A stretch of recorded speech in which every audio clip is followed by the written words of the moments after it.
Welcome to 13 Now. I'm Subrina Dhammi, and this is your 2 p.m. update. We begin with a check on the weather. We have the chance for storms this evening, so let's find out how that could impact your ride home. Bring in Paul Caiano into this conversation. Also, the kids getting off the bus very shortly, Paul. So could they maybe have to deal with some of this?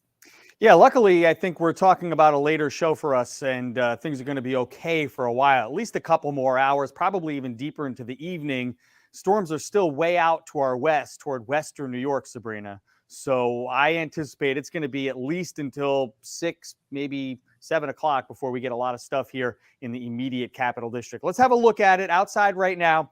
You can see the cloud cover over downtown Albany. And believe it or not, this plays a factor because without the heating of the day, and it's only 72 outside here on the CDPHP first warning cam, we don't get that instability that we typically see on these hot and humid days.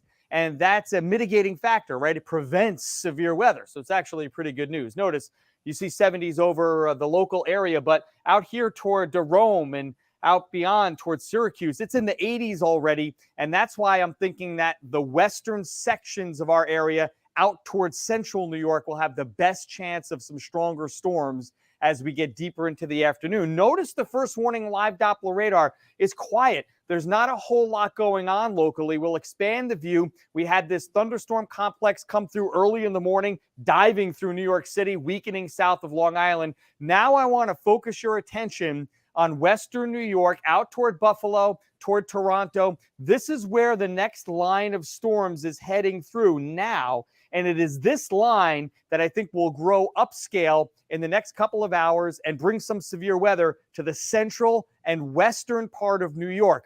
But because it's so stable here with the cloud cover, I think as these storms approach us, they'll tend to weaken in intensity. So that's great news. Notice quiet for a few hours, even through 5 o'clock. Not a lot going on, but out toward Utica, out toward Syracuse, those thunderstorms start to approach 6, 7, 8 o'clock. Yeah, some thunderstorms, some heavy bursts of rain, but I think the severity of these storms is going to come down on approach. We'll continue to watch how this unfolds, but right now we're in a lower risk for any strong to severe weather this evening than they will be out in central and western New York. Everything moves through here before midnight and things start to dry out. So 76 this afternoon with a lot of clouds, more humid than it's been. We'll continue to see those showers and storms approach and last through the evening, becoming partly cloudy, remaining warm tonight. Look at the weekend ahead. After a few showers on Friday, breezy, cool, only 65 for Saturday. That's uncommon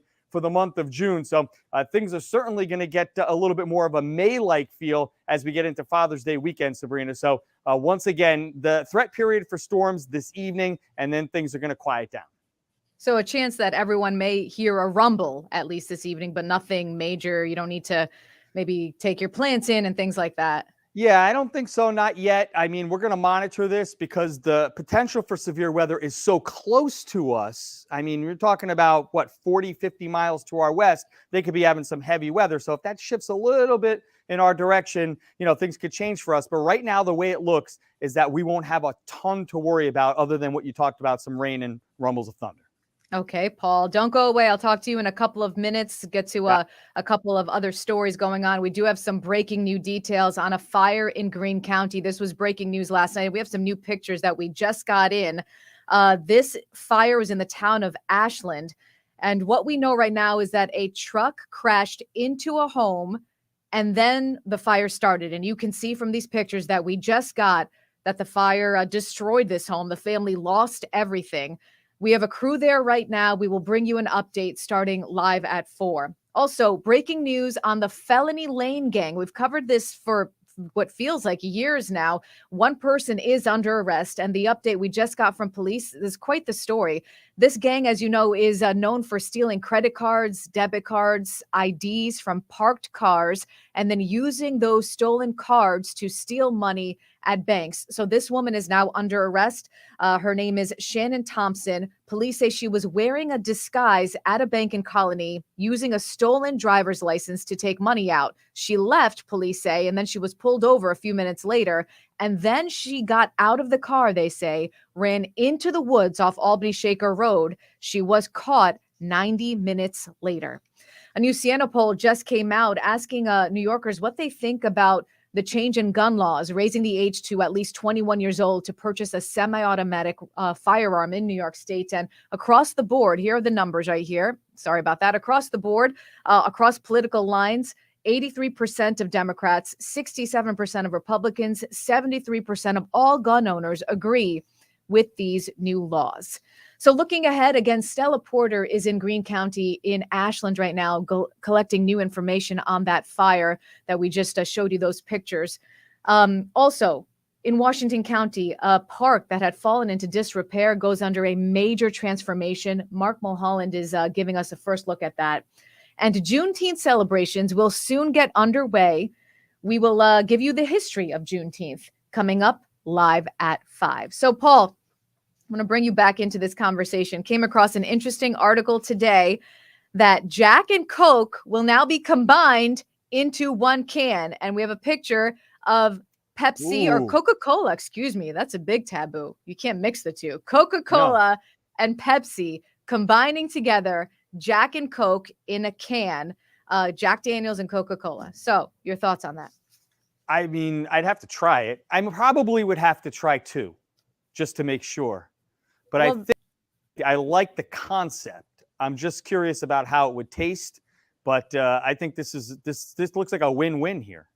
Win-win. Jack Daniels, Coca-Cola in one can, done.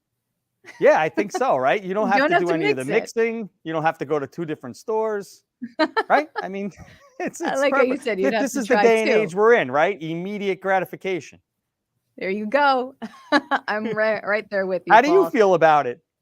Yeah, I mean, I'd try it, right? I'm not a big Jack and Coke person, but if someone handed me a can that was already pre-mixed, you have to try it, right? Yeah. I mean, the next is gin and tonic. You got to do them all. There you go. We're all about convenience. All right, Paul, thank you. And thank you, everyone, for watching this edition of 13 Hour. Next newscast is at 4 p.m. right on News Channel 13. See you then.